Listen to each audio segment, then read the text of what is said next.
নমস্কার, আমি ডক্টর কৌশিক সরকার, consultant urologist, স্যামারিটান clinic. আজকে আমি একটা খুব কমন টপিক নিয়ে ডিসকাশন করতে চাই, কিডনি স্টোন বা ইউরেটারিক স্টোন। আমাদের শরীরে গলব্লাডারেও পাথর হয়। গলব্লাডারে পাথর হলে আমরা গলব্লাডারটা সাধারণত কেটে বাদ দিয়ে দিই। অ্যাপেন্ডিসাইটিস হলে অ্যাপেন্ডিক্সও আমরা কেটে বাদ দিয়ে দিই। এটার কারণ হচ্ছে যে গলব্লাডার বা অ্যাপেন্ডিক্স সবই হচ্ছে ভেস্টিজিয়াল বা স্যাক্রিফাইসেবল অর্গান। এগুলো বাদ দিয়ে দিলে আর কোনো শরীরে কোনো সমস্যা হয় না, সেজন্য এই সমস্যাগুলো বারবার ফিরে আসে না। কিন্তু যেটা নিয়ে আমি আজকে কথা বলবো, কিডনি বা ইউরেট্রিক স্টোনস। কিডনি বা ইউরেট্রিক স্টোনস তৈরি হয় সবসময় কিডনিতে।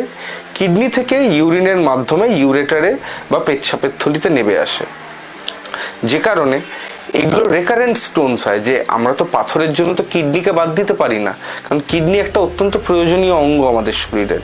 আমাদের যদি কিডনিতে বা ইউরেটারে কোথাও পাথর হয়, দ্য বেস্ট ওয়ে টু ওদের ট্রিট করার হচ্ছে অপারেশনের মাধ্যমে, লেজার সার্জারির মাধ্যমে আমরা এগুলোকে এখন ট্রিট করি, যাতে কিডনিরও কোনো ক্ষতি হয় না এবং পেশেন্ট পাথর মুক্ত হয়।